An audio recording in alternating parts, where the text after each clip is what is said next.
What is poppin', fam? My name is Brendan Meyers, and in today's video we're gonna be talking about symmetry. Left to right, biceps, chest to legs, everything. We're gonna figure it out. So buckle up and let's get started.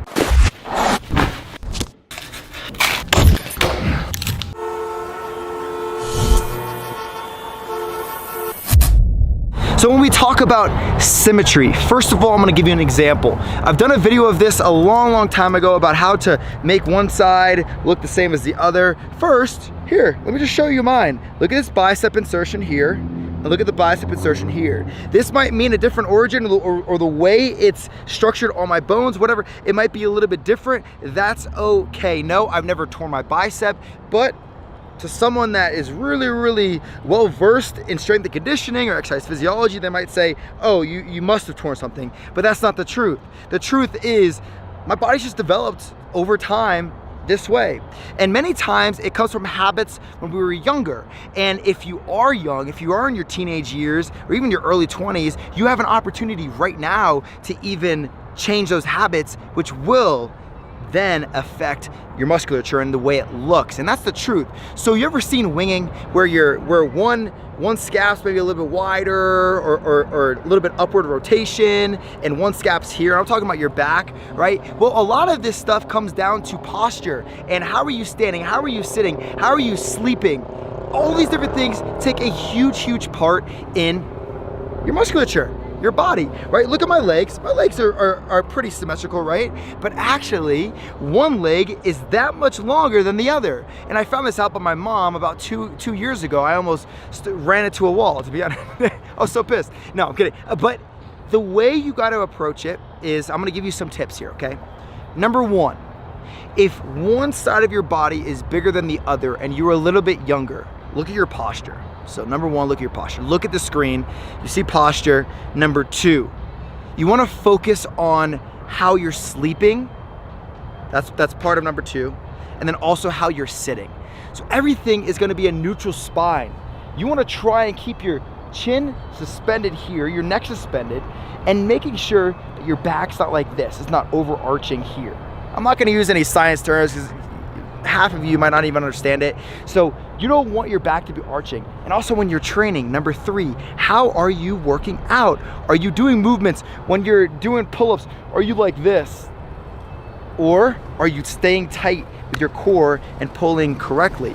All these things play a huge role, okay? Also, when you are training, you wanna look at how your muscles are reacting or how your musculature is. So another example, if you're doing a pull-up, right? Or actually, if you're doing a overhead press or just something on the ground, any bodyweight train, any movement really, and you're pushing up and one shoulder is actually higher than the other, this has most likely been going on for a very long time and you haven't even seen it.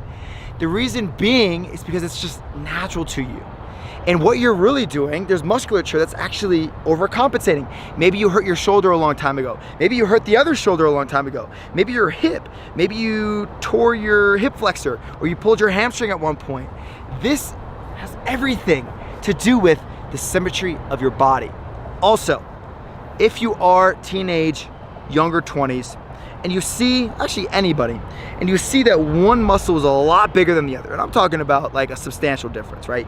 Mine are fine, okay? And I'm actually gonna get to an example with my shoulders because you'll understand a little bit more clearly as I give you the example. But if you're in that situation and one bicep's bigger than the other, whatever it is, or you feel like it's so much weaker, all I want you to do is increase the frequency for the week. So instead of just 2 days per week, let's say you're working chest, you need to get your chest bigger and one side of your chest is a little bit bigger than the other side. Don't switch up the reps and stuff on one arm. You don't want to do that. But when you are doing any type of a barbell movement or you're doing a push-up or a clap push-up, whatever it is, concentrate on the weaker side. And when you concentrate more on the weaker side and you actually do more time under tension, so longer amount of work through the exercise, you'll notice a huge difference in how your muscle is activating and how it's growing.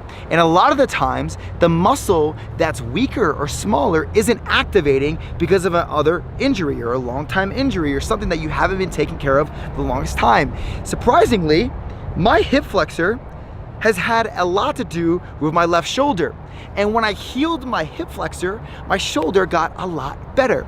So make sure you're looking at everything. It's not just one thing. So really focus again on just that mind muscle connection. Just, hey, I'm gonna focus here and make sure I'm squeezing and activating as much as possible. My left glute had the biggest problem for a while, and then I herniated my disc on my right side, and my sciatica on my right side got all messed up.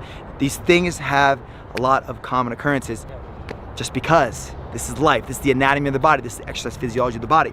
So getting back to it, you want to make sure that everything is in the proper position. So retract, depress your scaps. You want to make sure neutral spine, again, tightening in that core.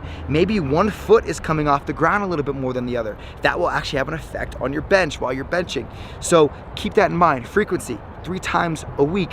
Now, you're not gonna go crazy heavy every single time, obviously. So for instance, me right now, I'm developing my upper chest and my shoulders. So as you can see, it's doing pretty well, right? And it's growing. And Taylor is someone that has watched the growth of this, and it's worked. So Monday, and it all switches week to week. So you generally do about 4 weeks. It's like a 4-week program. Monday, I go a little higher volume. Wednesday, I go a little bit less volume, a little bit more weight, like a moderate day. And then on Friday, I really take it home with a lot of volume. So I'm hitting all 3 different levels, like pretty much close to intermediate to moderate, and then high intensity for the 2 other days. And I haven't hurt myself.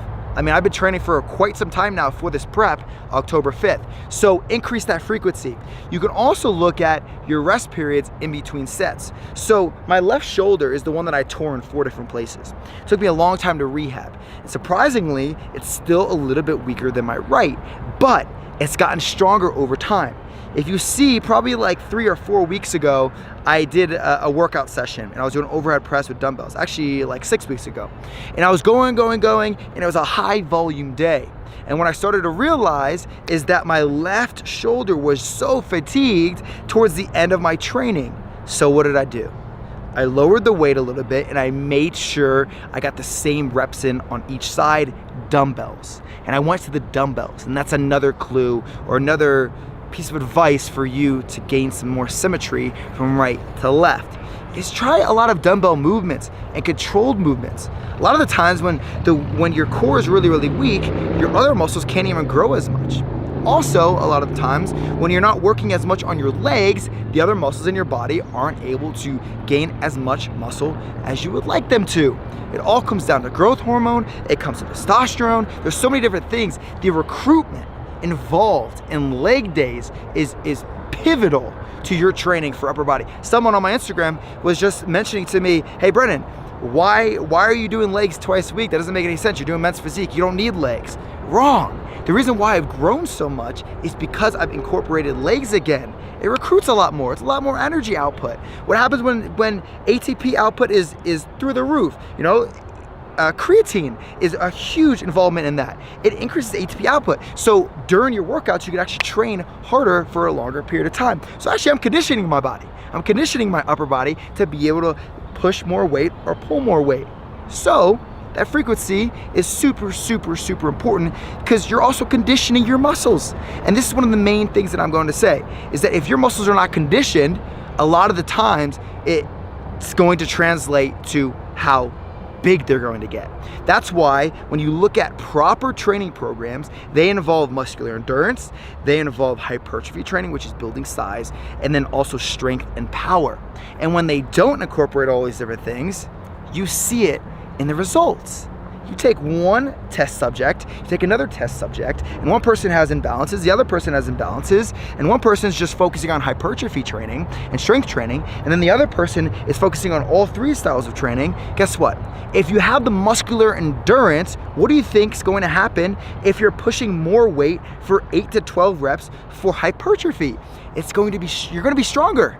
You're going to be at that 11 and 12 reps next level rather than this guy. So what's gonna happen? Your symmetry is gonna be a lot better. Also, I highly suggest if you're dealing with symmetry problems with your calves to your quads, suck it up. Honestly, suck it up. Look, my calves aren't that big, right? They're not. I mean, they're not small, but my quads and actually my hamstring, you can see my hamstring to adductor area, like how big it is, right? All I've done is sucked it up. I said, okay, I am gonna train my calves, I'm gonna work on my calves, but look, I walk 10,000 steps a day.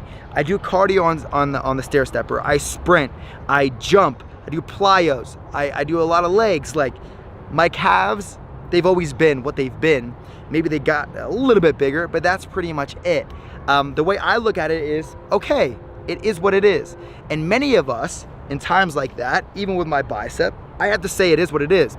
If I was pissed off that my right bicep was shorter than my left, there's no way I would still be on earth. There's no way.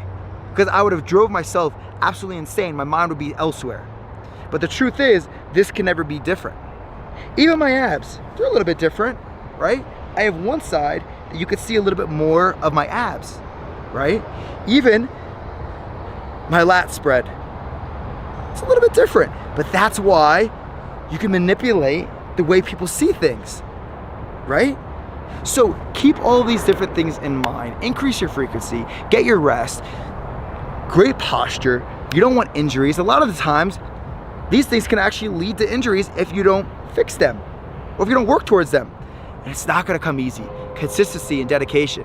These two, your best friends, scissors, cutting through life. I'm telling you, if you're not very, very serious about this and you're not serious about fixing your symmetry or your whatever your deal is, then it's not going to happen. And you're gonna see more and more problems. So fix it now. And that's pretty much all I can say. Anything else that I should say, Taylor? I think you covered it all. Everything? Yeah.